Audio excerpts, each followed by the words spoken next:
What's going on, guys? It's Greg here, aka NYPrepper. It is Sunday, June 30th, 2024, and I have another emergency alert to share with you guys. Right now, it is 15:31 Eastern Time here in the United States, and we have some major breaking news coming in from Europe.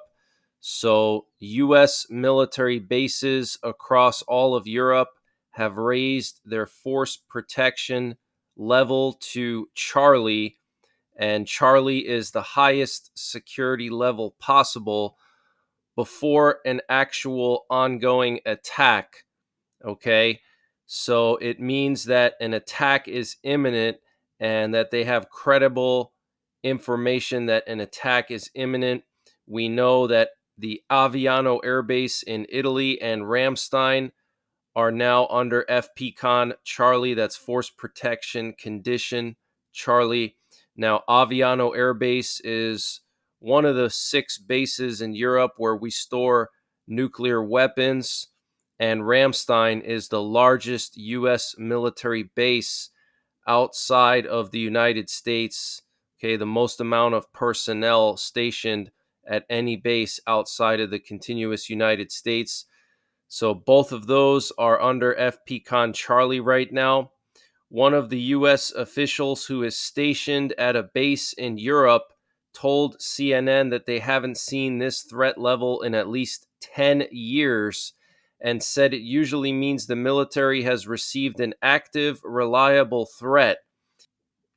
Asked about the shift, a spokesperson for U.S. European Command, Commander Dan Day, declined to comment on the specific force protection levels. Okay, so this is huge news, guys. They haven't seen this threat level in at least 10 years. Okay, this is extremely concerning.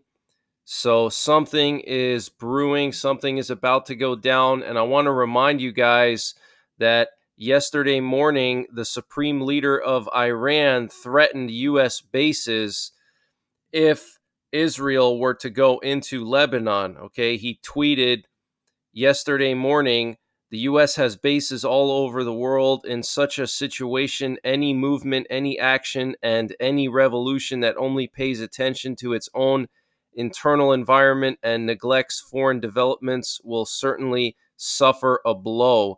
Okay, so I don't know if this is related to this particular threat or if it's maybe Russian agents. A few months ago, there were some Russian agents that were arrested in Germany. They were planning to carry out attacks on NATO bases in Germany that were transporting weapons to Ukraine.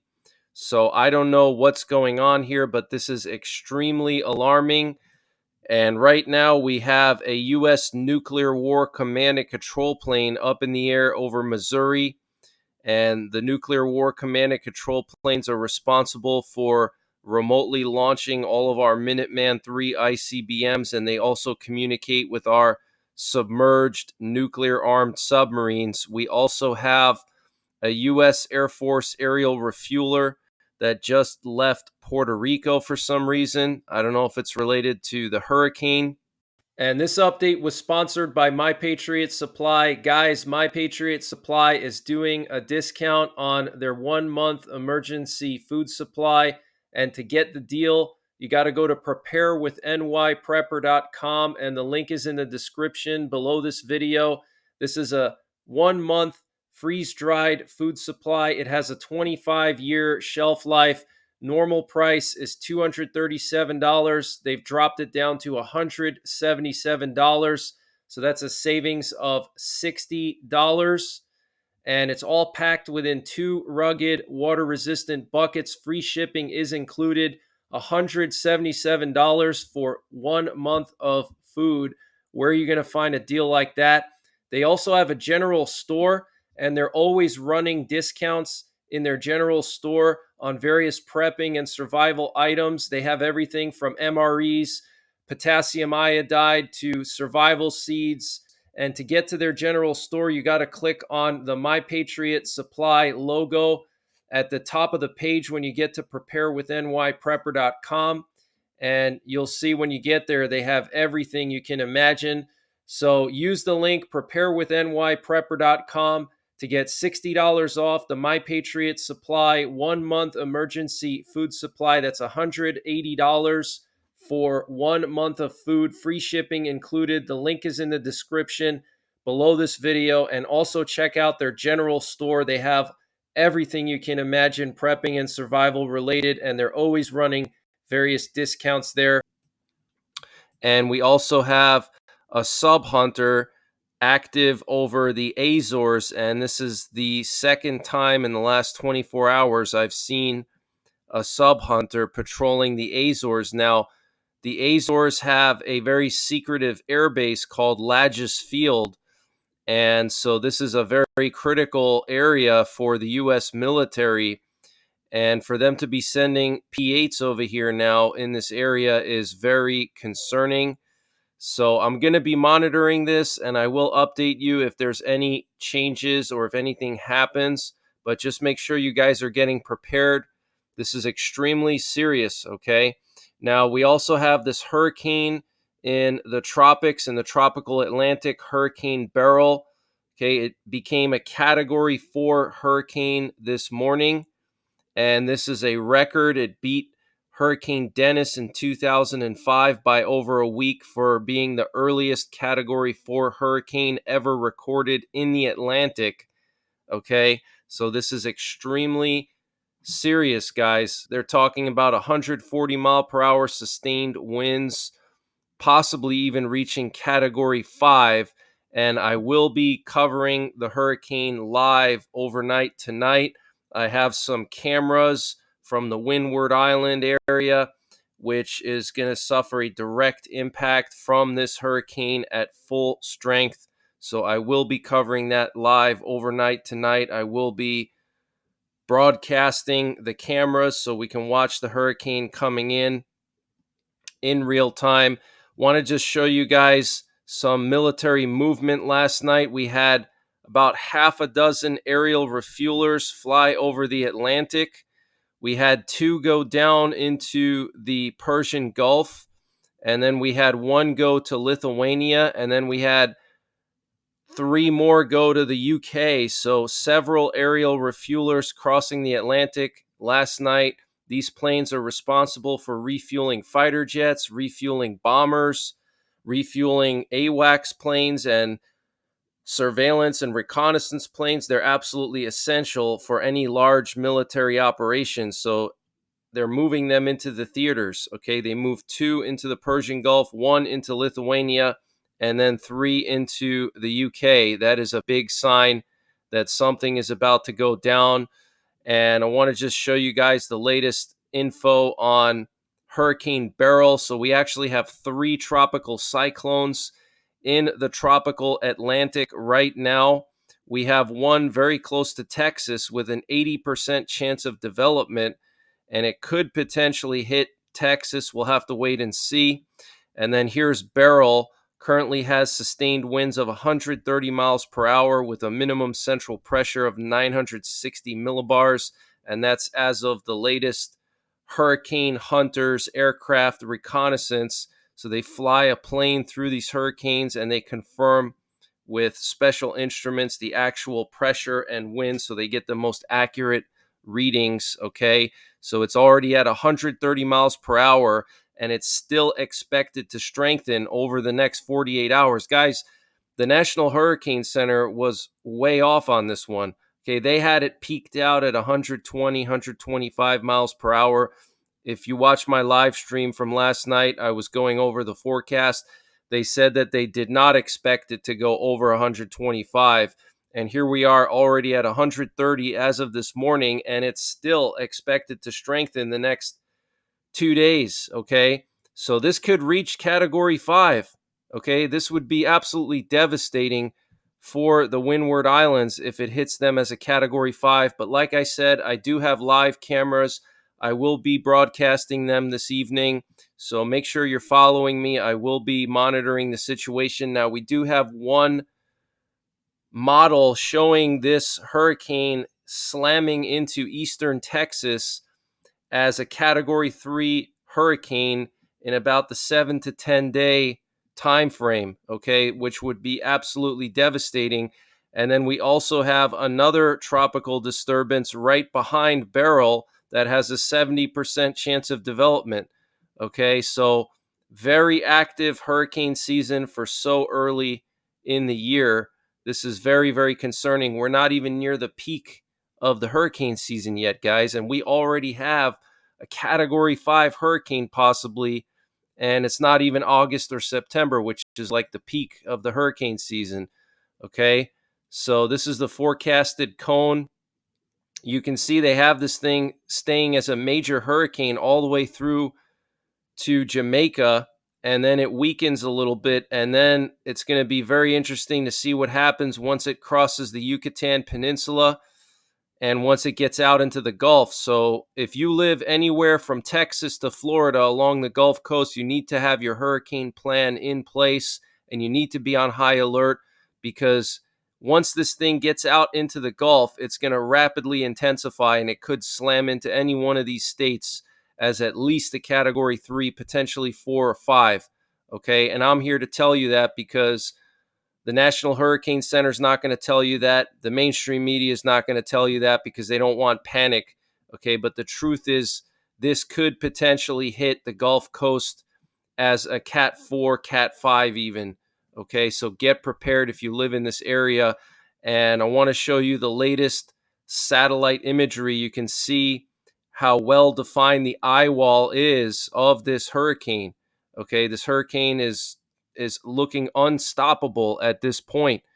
Okay, so this is going to be a very, very serious situation. And like I said, this is just the beginning of the hurricane season. We still have over 3 months to go. Okay, here's one of the models showing a hurricane hitting eastern Texas near Corpus Christi in about the 7 to 10 day time frame, a 966 millibar storm, okay, off the coast of Corpus Christi here. That's like a Category 3. That's very possible. That could happen, okay? We also have some major breaking news that a B-2 stealth bomber arrived at Clark Air Force Base in the Philippines on Friday after departing the Royal Air Force Base Fairford in Britain. The Philippine Defense Minister Gilbert Teodoro said the deployment demonstrates the U.S.'s commitment to maintaining peace and stability in the region. And the Chinese Foreign Minister Wang Yi said the deployment is a serious provocation that could jeopardize peace and stability in the region.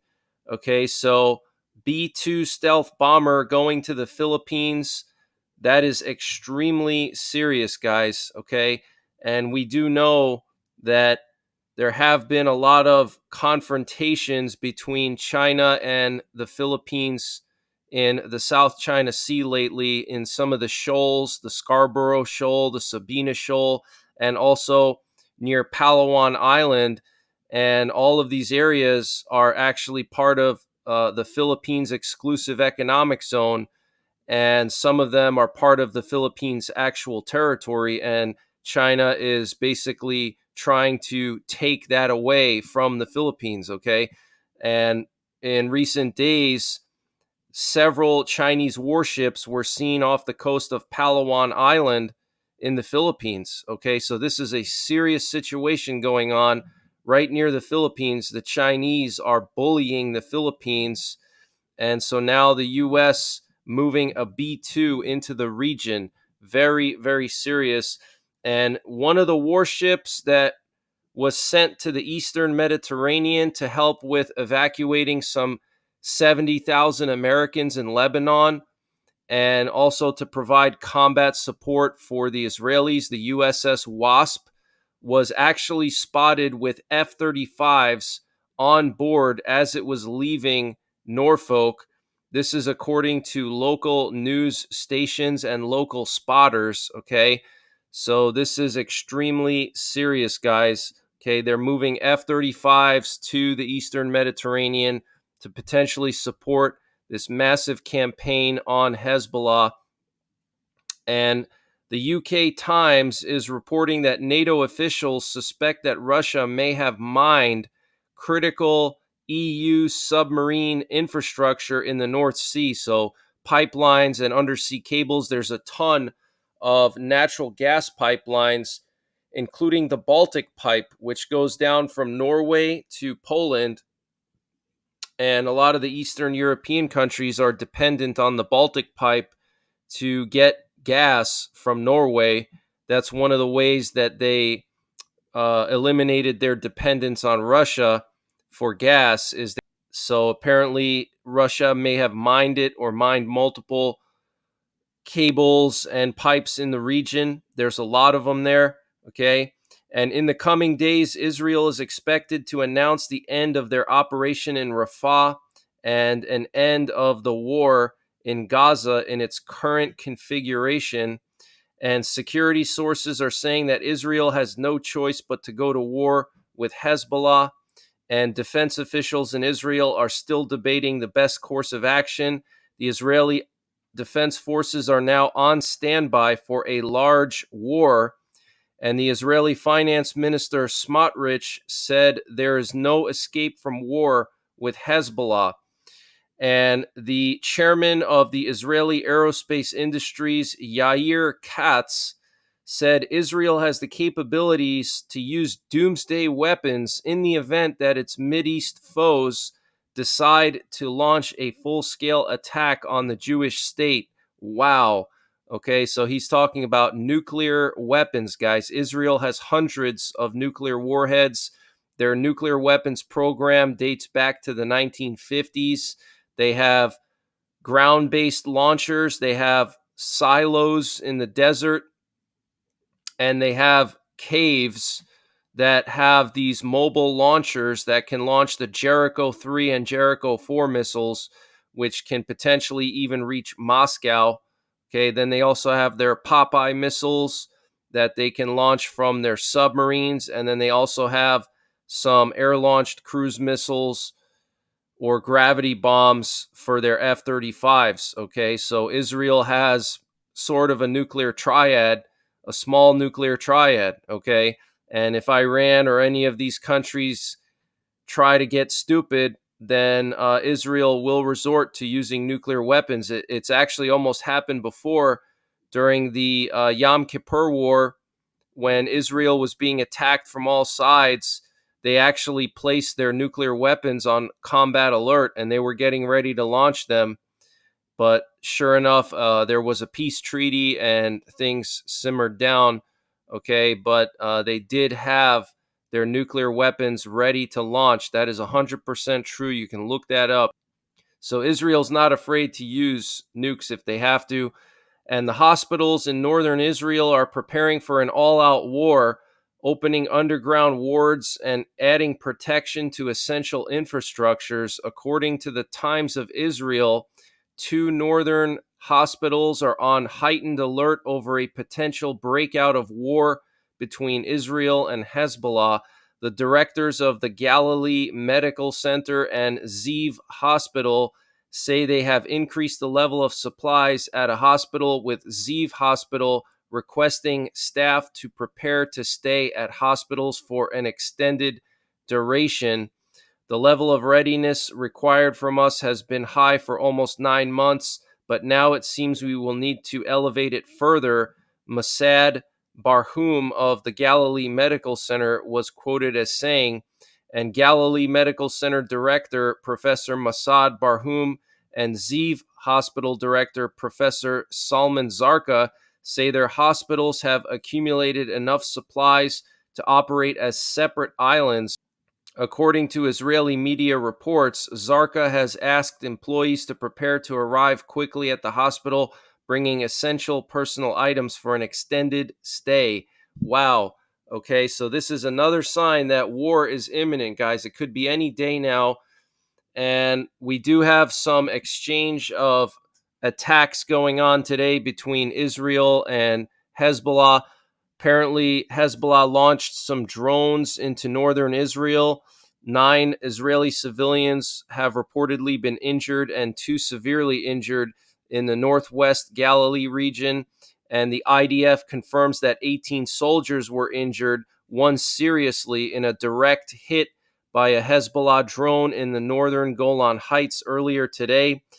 And Israel responded in the last couple of hours with multiple airstrikes on Hezbollah positions in southern Lebanon. And an El Al passenger flight earlier today from Warsaw to Tel Aviv was forced to make an emergency landing at Antalya International Airport in Turkey due to a medical emergency involving a passenger. And apparently, Turkish authorities refused to refuel the aircraft and allow passengers to disembark. And it took several hours of discussions between Israeli and Turkish authorities for the Turkish authorities to refuel the plane and allow it to depart and allow the passenger to get medical treatment. Okay, so that is very, very concerning. And last night we had several Italian Air Force planes head down into the Middle East. This is very, very concerning. We had some C-130s, some Boeing 767s, and some Gulfstream 550s heading down into the Middle East. This could be potentially evacuation operations. This could be something else. I have no idea, but very, very unusual. We also had another U.S. Navy reconnaissance drone patrolling the coast of Lebanon and Israel. Very concerning.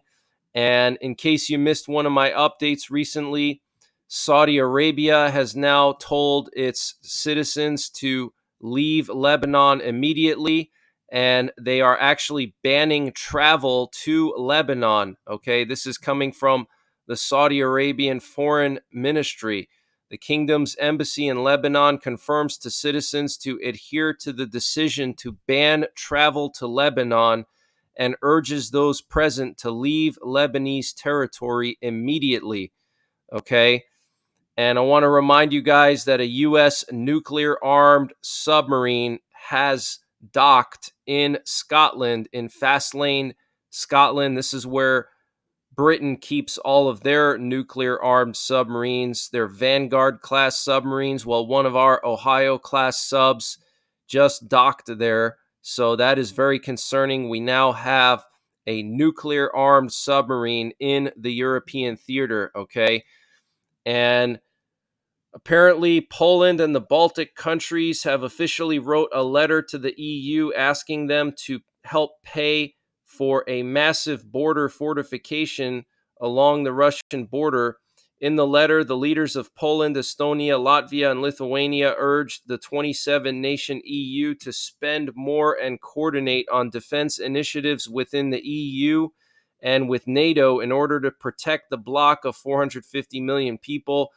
Building a defense infrastructure system along the EU external border with Russia and Belarus will address the dire and urgent need to secure the EU from military and hybrid threats, they said. And I want to just remind you guys that a couple of days ago, Belarus released a video of them deploying short-range missiles right next to Poland. And they already have their Iskander missiles positioned along the border of Poland and Ukraine with nuclear warheads, okay? So that is extremely serious. And what is the Biden administration doing about it? Nothing. And apparently a residential building was damaged as a result of a Russian missile strike in Kyiv in the Obolansky district, and one person was killed and 9 people were wounded as a result of a Russian airstrike at a mail terminal in Kharkiv. And the Ministry of Defense of Russia claims that the Russians attacked a railway train with weapons, military equipment, and soldiers of the Ukrainian 117th Mechanized Brigade of the Ukrainian Armed Forces. So they hit some kind of a train full of weapons, soldiers, and equipment. Very interesting. And Russia captured a small village in Donetsk and made a breakthrough in the Toretsk region. And overnight last night, Ukraine launched a massive drone attack on Kursk, Belgorod, and Bryansk. They took out some oil depots and various targets. And a Ukrainian HIMARS strike hit a large Russian troop concentration in Pervomaisk in the Luhansk region. And U.S. rapper Kanye West arrived in Moscow today. And French elections are taking place today with the highest voter turnout since 1986. And Marine Le Pen's National Rally Party has won the first round of the parliamentary election.